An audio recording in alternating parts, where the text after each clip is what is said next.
Welcome to our new series, where we discuss what went wrong and how it could have been fixed. Today's episode we're going to be discussing Blood and Cheese, and how the TV version differed to the book version, and why for me personally, it didn't quite hit as hard as it should have. Which I think most book readers will agree. I know George certainly does. Yes folks, don't worry, Liam's busy writing, he'll be back soon. For now, you've got me for this episode. In the books, the Blood and Cheese drama takes up 4 pages, from when Daemon announces an eye for an eye, a son for a son, Lucerys shall be avenged, up until Blood's capture and death. Let's just briefly recap what happened in the book for those unfamiliar. Daemon sets off his plan by reaching out to Mysaria in King's Landing, who then hires Blood, a former Goldcloak who had beaten a whore to death, and Cheese, a rat catcher in the Red Keep. Cheese brags about knowing the Red Keep better than his own cock, which is important to know, because the Red Keep is filled with hidden doors and passages that Maegor the Cruel had built into the castle during its construction. Upon its finishing, Maegor had all the builders killed so its secrets would remain. There's a really important part to note here. The royal family, which consists of Aegon, Helaena and their kids, would reside in something called Maegor's Holdfast. This is a castle within a castle sort of deal.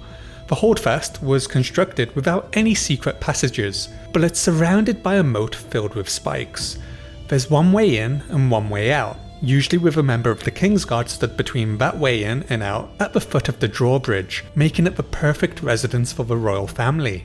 Varys does say there is another entrance, and if there was, he certainly would know, but so far we've yet to see it. For all intents and purposes, attacking Aegon or his children whilst they slept was a near impossible proposition. However, Blood and Cheese noticed that Helaena would bring Jaehaera, and Maelor to their grandmother Alicent each night before bed in the Tower of the Hand, which, as we all know, decades later isn't the most secure part of the keep due to its many secret passages. Blood and Cheese use this to their advantage, and one night they sneak into Alicent's chamber, take her hostage and play the waiting game until Helaena walks right into their trap. This leads to Blood killing their escort and Cheese threatening to kill them all if Helaena screams. Alicent at this time is tied up and gagged, completely helpless as she watches this unfold. Cheese tells Helaena that he and Blood are debt collectors, an eye for an eye, a son for a son.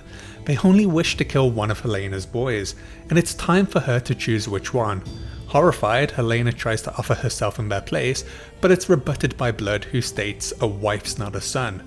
The sick and twisted nature of the situation escalates with the threat of Blood raping Jaehaera if Helaena refuses to choose. This causes Helaena to relent, finally picking Maelor, the youngest son, in an effort to protect Jaehaerys, Aegon's heir. Cheese asks Maelor if he heard that, before Blood hacks off Jaehaerys' head instead.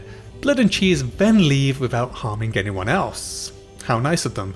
Blood takes Jaehaerys' head and attempts to escape the city and deliver it to Daemon, though he is captured at the gates, and under torture reveals he was headed to Harrenhal to collect his reward from Daemon and that he was hired by Mysaria. Blood was eventually allowed to die 13 days later, but neither Mysaria or Cheese were found.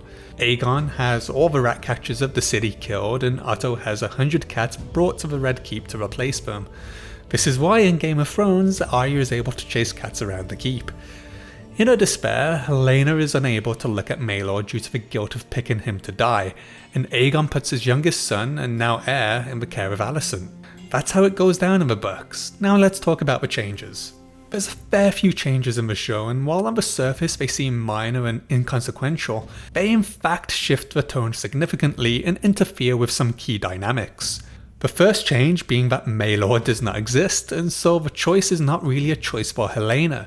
That whole moment when watching it always felt off to me because they just needed to find the boy and they keep asking Helaena which one is it. George rightly pointed out they could just look up the nightgown if needed. Though Helaena does point out the boy and Cheese believes her because, reasons, there's a lack of struggle within Helaena, and people have pointed out that Helaena is neurodivergent, but the actress Thea Saban is putting on a great performance throughout the scene. She just points out the kid way too fast. It doesn't look like a choice she's struggling with. You're only allowed to take one parent with you. Mom. The other major change is that Alicent isn't there. This is probably even more egregious to me than Maelor's absence, though Maelor's absence does have wider implications on the rest of the story. There's no reason Alicent shouldn't be present. When this episode came out, I had some lively discussions with some folks on the Discord server. Some of them didn't understand the importance of Alicent being there. What difference does it make? Well, for one, Alicent set this whole thing in motion. She called the Green Council and put her son on the throne. In the show, she's less of a driving force because it looked like that plan was going to be enacted anyway. But nonetheless, she still called for Aegon to be placed upon the throne. 2. Blood and Cheese use her as bait. She gets a front row seat to this shocking scene. Showrunner Ryan Condor stated that the reason for not including Maelor is that they were on a different timeline, having compressed 30 years into 20. Honestly, that's a poor excuse. We barely see Aegon's children in season 1, so if another one had popped up here, I doubt many of us would have complained. We still haven't really seen Daemon, and it took 2 episodes into season 2 to get a mention of him. So let's move on to the other reason, which is the age the actors required and putting them through a stressful situation. I am rather conflicted on this one. Directors and writers at different parts of their lives are different creators. Spielberg, for example, said if he was to remake Jaws, he wouldn't have the boy killed in perhaps the most iconic Jaws scene because he's now a father and it affected him as a filmmaker. Condor stated something similar, but again I think there's plenty of ways they could have shot this, as Condor himself states, with clever cutaways and insert shots. When Blood decapitates Jaehaerys, you could cut just before the blade hits him and show Alicent's face reacting and Helena screams. This is one of the most iconic scenes in the series and sticks with the reader. Ultimately, this is the no way back scene. George is big on cause and effect. Having Alicent witness this brutal act is a way of exposing her to the consequences of usurping Rhaenyra. Imagine the performance we could have gotten from Olivia Cook as she sees her grandson beheaded and the trauma this causes her daughter Helena, knowing that if she hadn't put Aegon on the throne, this might not have happened. If Lucerys' death was the call to arms for the Blacks to not turn back, this was the Greens. There's no damn way after witnessing this that you have any sort of conversation with Rhaenyra about any sort of reconciliation. It's game on and everything's on the table. The show version, whilst effective for a TV-only watcher, had the potential to be so much more. But even its shocking ending is undercut by Alicent riding Cole as Helena bursts into the door. I don't hate the Alicent-Cole romance, but showing them having sex after such a dramatic moment felt jarring. This is all rather ironic in hindsight, as the show continues to have Alicent and Rhaenyra as the foundations of the show. Even when Alicent's role would have naturally been further reduced in season 2, they've tried to give her more to do, but she ends up just aimless towards the end of the season. That's another weakness of the show, which I'll get to in another video about how they rely on 2 characters whilst sacrificing the rest of its cast of characters to put them on a pedestal, and why that ultimately fails. If Alicent had followed her book counterpart a bit more closely, she would have witnessed Helena breaking down, but also have to deal with raising her grandson.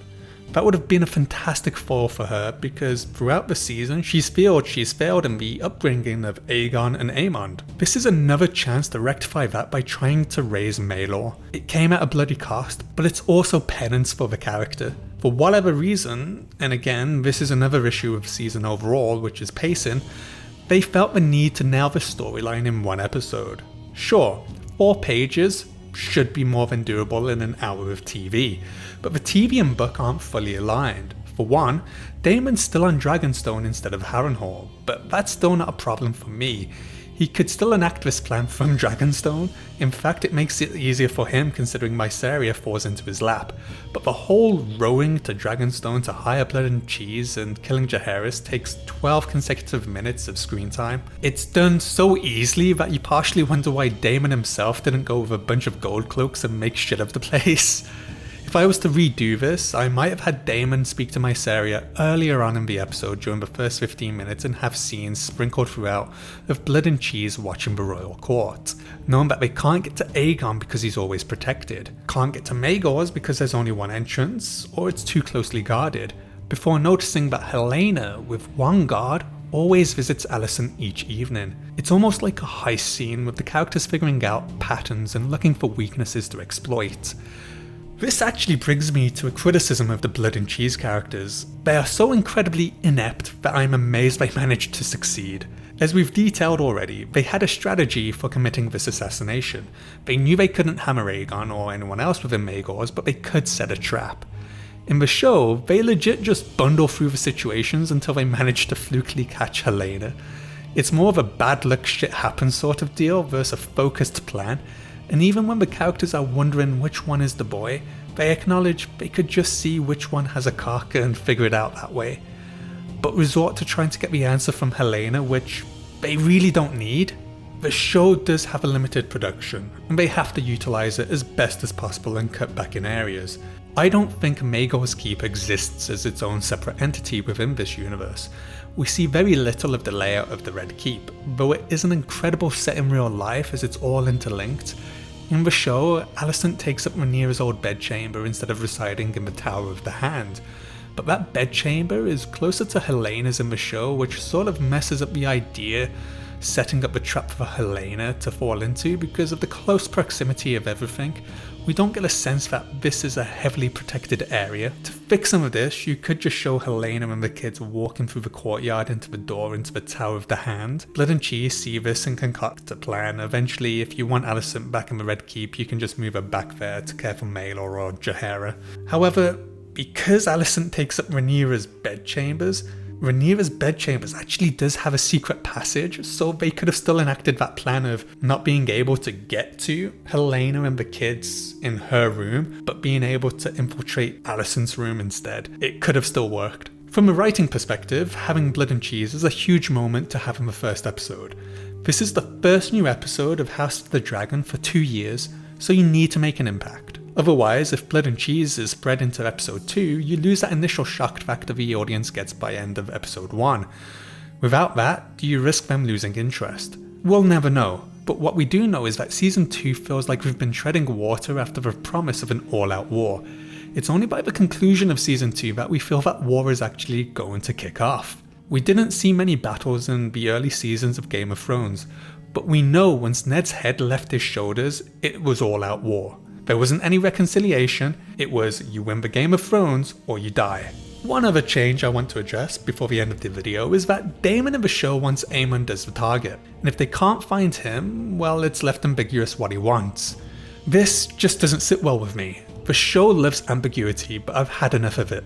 Let's get rid of ambiguity and have characters own things and do it with purpose instead of these constant accidents that keep befalling people. My impression from knowing the book and seeing that moment was that Daemon simply says, whatever you can get.